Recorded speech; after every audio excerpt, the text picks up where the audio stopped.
Hello, it's midnight and you're watching Nightline. I'm Raymond, and these are the headlines. No electricity cuts for domestic users with less than 6 months arrears. And Malaysia monitoring new UK strain will not close doors to returnees.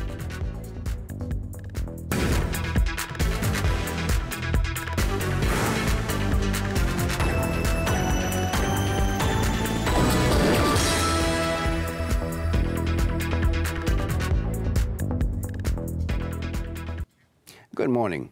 There will be no electricity supply cut for domestic users in the Peninsula and Sabah who have less than 6 months arrears from January 1st to March 31st next year. Energy and Natural Resources Minister Dr. Shamsul Anwar Nasara said the initiative takes into account the current challenging economic climate faced by consumers due to COVID-19.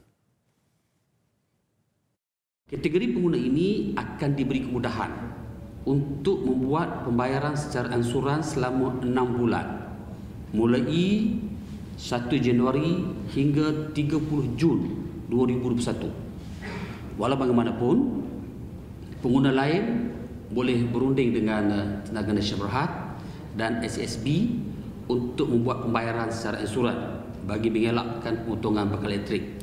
The initiative will be carried out with the cooperation and agreement of Tenaga Nasional Berhad and Sabah Electricity Sdn Berhad. It will involve a total of 6.94 million domestic users in the peninsula and 500,000 domestic users in Sabah who are eligible to enjoy the benefit.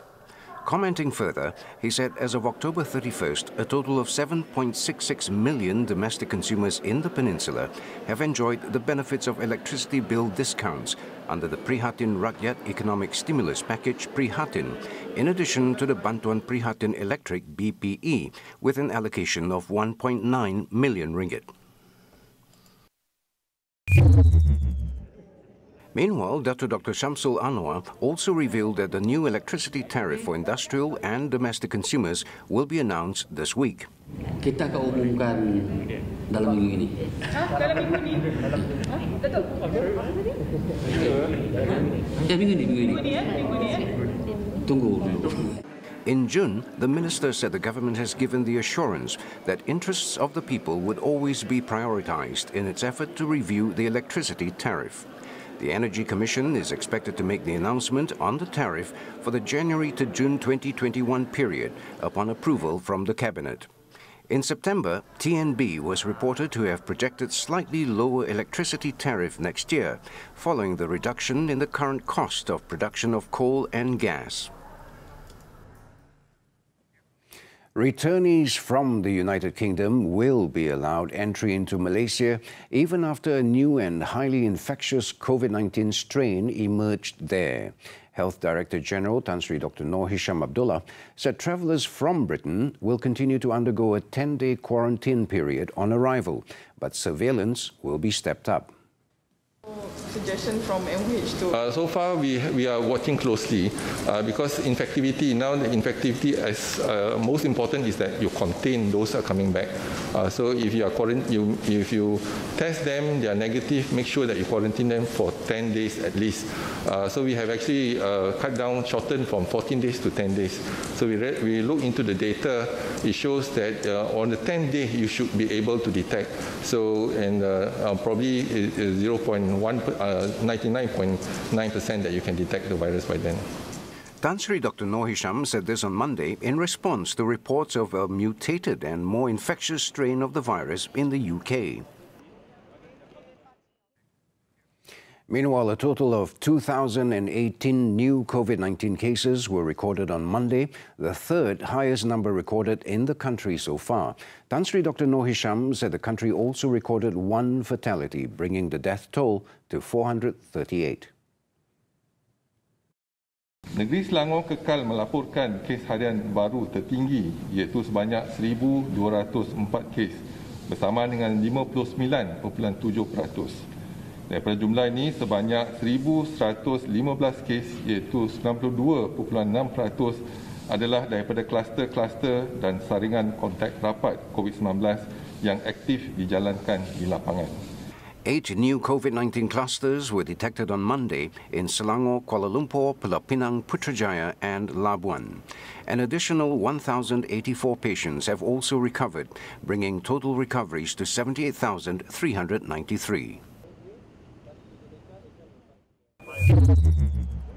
Despite the daily high infection in Lembah Klang, Tan Sri Dr. Noor Hisham assured the residents that the situation is under control. He said that the ministry is able to deal with the cases in the Klang Valley after having managed the outbreaks in other states previously. Tan Sri Dr. Noor Hisham also said the best method to stop the contagion were to continue the current targeted approaches of identifying the infected areas and contain it there through the Conditional Movement Control Orders, CMCO, and Targeted Enhanced Movement Control Orders, TEMCO. Ramai di kalangan pihak media juga tanya sama ada PKPB ini berjaya ataupun tidak. Kalau kita tak melaksanakan PKPB, jangkaan dan unjuran kita ialah kita mungkin akan mendapat 4 juta penduduk yang akan dijangkiti. Jadi apa yang kita kena laksanakan ialah seperti yang kita jalankan di Sarawak, di Sabah dan juga di Kedah untuk kita pastikan jangkitan di Lembah Klang ini dapat dikawal. The Enhanced Movement Control Order, EMCO, will be enforced at the Correctional Centre in Jasin, Malacca, as well as its staff quarters from Tuesday. Senior Minister for Security, Datuk Sri Ismail Sabri Yaakob, said the decision was made after the National Security Council's special meeting was briefed by the Health Ministry on the COVID-19 situation over there. As of Saturday, a total of 1,251 screenings were carried out, including second and third tests. Health authorities recorded 133 positive cases and confirmed there has been a spike in the number of cases in the centre over a short period of time. With advice from the ministry, the council has agreed to enforce tighter health protocols in the locality for 2 weeks, affecting 603 inmates and 168 staff at the correctional centre, as well as their family members. Approximately 25 sick school projects across the country are in need of immediate attention. Senior Education Minister Dr. Radzi said this was to ensure that the long-abandoned projects could be completed and also to avoid further losses due to damage to the building structures. Dia ada 2 kategori. Yang sakit ni kadang-kadang dia lambat sikit. Walaupun dia berjalan slow sangat. Tapi yang kita bagi tumpuan ni yang dah terbengkalai ni. Yang ni satu hal ni. Dah terbengkalai lebih lama, terbengkalai lebih banyak rosak. Yang sakit ni kadang-kadang behind schedule jauh sangat dan sebagainya. Yang tu kita teliti, kita pantau supaya ianya dapat dilaksanakan mengikut perancangan asal. Speaking to reporters when visiting the abandoned Sekolah Sukan Malaysia Perlis project's site on Monday, Dr. Radzi said the ministry is now focusing on the selection of contractors to ensure that each project can be completed as soon as possible. On the Sekolah Sukan Malaysia Perlis, which has been abandoned since 2013, he revealed that a new contractor was expected to begin work in January next year, and the project is expected to be completed in 2023. The Communications and Multimedia Ministry is carrying out various initiatives to encourage micro and small and medium enterprises, MSMEs, to use digital technology, especially e-commerce applications in business. Its Minister Datuk Saifuddin Abdullah said among the initiatives implemented are e-entrepreneur program via off and online learning to provide digital entrepreneurship knowledge to generate income and to improve marketing sales. Sehingga November 2020, seramai 394,894 orang usahawan telah dilatih dan daripada jumlah ini, seramai 155,885 orang telah berjaya melaporkan jualan sebanyak RM965.48 juta. Apart from that, Datuk Saifuddin also said local e-commerce service was also implemented to assist rural entrepreneurs to digitalize their businesses conducted offline, including advice as well as support assistance to entrepreneurs. His ministry was also implementing the Digital Free Trade Zone initiative to improve the exports of local SMEs, as well as enabling Malaysia to become a regional e-trade fulfillment hub.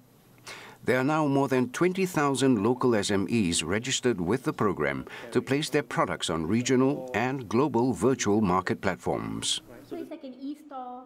Correct. We're taking a short break. When we return, Datuk Sri Tengku Adnan found guilty in 2 million ringgit corruption case. Details up next. Nightline continues. Datuk Sri Tengku Adnan Tengku Mansor has successfully obtained a stay of execution for his sentence of 12 months imprisonment and a 2 million ringgit fine, as imposed by the Kuala Lumpur High Court on Monday. High Court Judge Muhammad Zaini Mazlan allowed the stay application pending disposal of Datuk Sri Tengku Adnan's appeal against the conviction and sentencing at the Court of Appeal after Deputy Public Prosecutor Julia Ibrahim said she had no objections to the application. Earlier on Monday, the Putrajaya MP was convicted and found guilty of a charge of accepting 2 million ringgit bribe from a businessman in his capacity as former Federal Territories Minister. Muhammad Zaini Mazlan, in handing down the punishment, said he had taken into consideration all of the mitigation arguments submitted by the defence and the prosecution, including public interest and that of the accused. The punishment, prescribed in Section 165 of the Penal Code, is for imprisonment up to 2 years or a fine or both if convicted. The Kuala Lumpur Sessions Court on Monday set 31 days, beginning June next year, to hear the trial of former Pulau Pinang Chief Minister Lim Guan Eng, who is facing 4 charges involving the construction of the undersea tunnel project in the state. Judge Azura Alwi set the date after allowing Deputy Public Prosecutor Wan Shaharuddin Wan Ladin's application for all the charges against Lim, including 2 charges at the Butterworth Sessions Court, to be heard together. Apart from setting the dates for the trial, which will begin on June 8th, Azura also fixed March 29th for case management during mention of the case on Monday. Wan Shaharuddin also informed the court that the prosecution would call between 80 and 90 witnesses in the trial. The court also allowed an application from the defence, represented by lawyer Gobind Singh Deo, to exempt Lim's presence in court during the next case management. Earlier, the former finance minister pleaded not guilty to 2 amended charges made under the MACC Act. On the first count, Lim was charged with using his position as the chief minister then for gratification amounting to 3.3 million ringgit as an inducement for helping a company belonging to Datuk Zarul Ahmad Muhammad Zulkifli to secure the undersea tunnel project valued at 6.3 million ringgit. The offence was allegedly committed between January 2011 and August 2017 at the Chief Minister's office in Komta, Georgetown. On the second amended charge, Lim was charged in his capacity as CM to have solicited bribes from Datuk Zarul amounting to 10% of the profits to be earned by the company as gratification for helping it to secure the project. The offence was allegedly committed near Mid Valley City, Kuala Lumpur in March 2011. The Bagan Member of Parliament also faces 2 charges with causing 2 plots of land worth 208.8 million ringgit belonging to the state government to be disposed of to 2 companies linked to the undersea tunnel project. In Pulau Pinang, its Chief Minister Chow Kon Yeow said the state government has no plan to call off the controversial undersea tunnel project. Due to this, the land reserved for the reclamation work by Tanjung Pinang Development Sdn Bhd for the undersea tunnel project and connecting roads is necessary. As of May this year, Tanjung Pinang Development has surrendered 90.07 acres of the total 131.09 acres reclaimed to the state government. Chow also said even the Pan Island Link Highway project by SRS Consortium would be connected to the road reserve. In July this year, it was reported that the MACC had relaunched a probe into the undersea tunnel project following new evidence which it received on the matter. The project had courted controversy, especially over its 305 million ringgit feasibility studies, as well as the nearly 2-year delay in its completion. The state government had maintained that it never paid anything to Consortium Zenith Construction Sdn Bhd, whether in cash or land, for the feasibility study or the undersea tunnel project. In Perak, the Ipoh High Court has set 9 days, beginning March 30th next year, to hear the case of Perak lawmaker Paul Yong Chu Kyong, who is charged with raping an Indonesian maid. High Court Judge Dato Hashim Hamzah said the case will be heard on March 30th to April 2nd and will continue from April 5th to 9th next year. Deputy Public Prosecutor Ainul Wardah Shahidan prosecuted while Yong's defense team was led by lawyer Dato Rajpal Singh. When Dato Rajpal raised the issue on the method of evidence, Justice Hashim said any preliminary objection will be heard on the first day of trial. The prosecution team is expected to call 20 witnesses for the trial, including the victim, while the defense team is expected to call 3 witnesses. On August 23rd last year, Yong 50, a former Perak Exco for Housing and Local Government, Public Transport, Non-Muslim Affairs and New Villages, pleaded not guilty at a sessions court in Ipoh to the charge of raping his 23-year-old Indonesian maid. Petronas Dagangan Berhad, PDB, has introduced its latest fuel, the Petronas Primax 97 with Pro Race. The new fuel is formulated with the world's first advanced dual friction modifier and engineered to meet the demands of present-day high-technology engines, giving consumers a more powerful, responsive and efficient performance. We've tested it with demanding engines, and the results show a 99.9% removal of engine deposits from key areas, giving you that powerful brand-new feeling. We've pushed it like never before, so prepare to experience more responsiveness at 25% less friction. After extensive research and testing in labs, on the road, and on the world's most demanding racetracks, and with Petronas Fluid Technology Solutions, we're proud to introduce you our best fuel. Developed by Malaysians, for Malaysians. Move beyond, delivered. The performance of the new fuel was assessed by customers through a series of blind tests conducted in real driving and road conditions. The test results revealed that 2 out of 3 participants experienced better performance from Petronas Primax 97 with Pro Race compared to other premium fuels. For more information on the all-new Petronas Primax 97 with Pro Race, log on to the website shown on your screen. In your vehicle matters. Just ask the record-breaking Mercedes. Over 40 countries ban United Kingdom arrivals over new coronavirus strain. This and more from the Foreign Front when we come back. Thanks for staying with us. British Prime Minister Boris Johnson will chair a crisis meeting on Monday as a growing number of about 40 countries blocked flights to Britain over a new highly infectious coronavirus in the country. Johnson called the meeting to discuss the situation regarding international travel, in particular the steady flow of freight into and out of the United Kingdom. More countries have banned travel from the UK, and the World Health Organization, WHO, called for stronger containment measures as the British government warned that a highly infectious new strain of the virus was out of control. As the WHO urged its European members to beef up measures against a new variant of COVID-19 circulating in Britain, France blocked people and goods and train services crossing through the Channel Tunnel on Sunday, while Germany, Ireland, Italy, Austria, Romania, Switzerland, the Netherlands and Belgium said they were moving to block air travel. Spain has become the latest country to impose the ban after initially holding out for a coordinated European Union response. The EU is currently holding a similar crisis meeting to coordinate its response after countries across the continent banned UK flight travels. British health officials on Sunday said the new variant is up to 70% more transmissible, but there is no evidence that it is more deadly. There's also no evidence to suggest that it reacts differently to vaccines.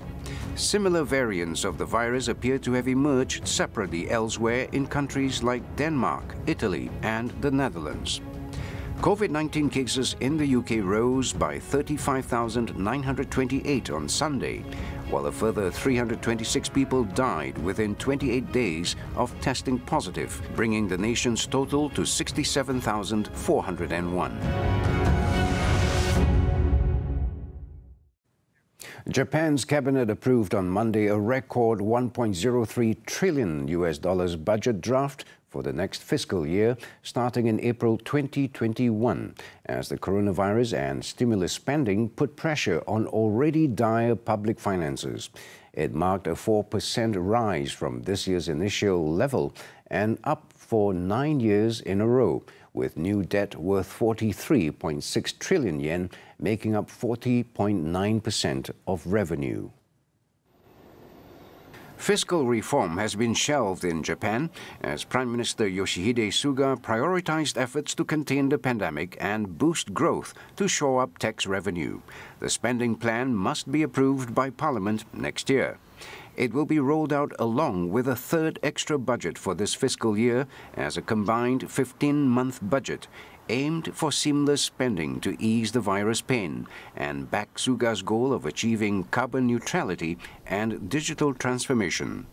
The government's fiscal 2021 primary budget deficit, excluding new bond sales and debt servicing, is seen at 20.4 trillion yen, more than double this year's initial estimates, making the budget balancing goal further elusive. Rating agency Fitch in July cut its outlook on Japan's debt rating to negative from stable, warning of the COVID-19 impact on rising public debt. Australian states and territories have begun enforcing entry bans on Sydney residents amid a growing coronavirus outbreak in the nation's largest city. The border closures outside New South Wales, or NSW, have dashed Christmas plans and family reunions for many people. NSW authorities say the outbreak, linked to Sydney's Northern Beaches region, rose by 15 on Monday to a total of 83 cases after a record 38,578 Sydney-siders were tested on Sunday. The state premier, Gladys Berejiklian, said it was too early to tell whether wider restrictions for the city's 5 million residents would ease in time for Christmas. On Sunday, Queensland, Victoria, South Australia and the Australian Capital Territory announced bans on Sydney residents entering their state, adding to bans in other places. Those states' residents were told to return within a 12-hour window or face 14 days in quarantine upon arriving home. Airlines cancelled several flights leaving Sydney Airport on Monday, following the midnight deadline. Australia so far has recorded 908 deaths and 28,200 cases in the pandemic, a level that is actually far lower than seen in many other nations. Now let's take a look at the highlights in Malaysia's main newspapers for Tuesday, December the 22nd. The New Straits Times features a special report on kangaroo and horse meat imported into the country by means of deception and are being repackaged and sold as beef to consumers. A report on former Federal Territories Minister Dato Sri Tengku Adnan Tengku Mansor, who has been found guilty of accepting 2 million ringgit from businessmen, is one of the main features on both Malaysia's best-selling newspaper Harian Metro and Berita Harian. And taking the front page of the Malaysian Reserve is an article on plans to have Malaysia's own cruise to nowhere scheme by year-end, appearing to have come to a standstill. Don't forget to get your copies or subscribe to the online newspaper. Jupiter and Saturn could be seen from London as the two planets are set for their first conjunction in almost 400 years. The planets are said to be 0.1 degrees apart, the closest since the year 1623. Wrapping up the bulletin this time around is footage from Sunday evening showing the two planets illuminated in the night sky. With that, I'm Raymond Go. Thank you for tuning in and stay safe, Malaysia.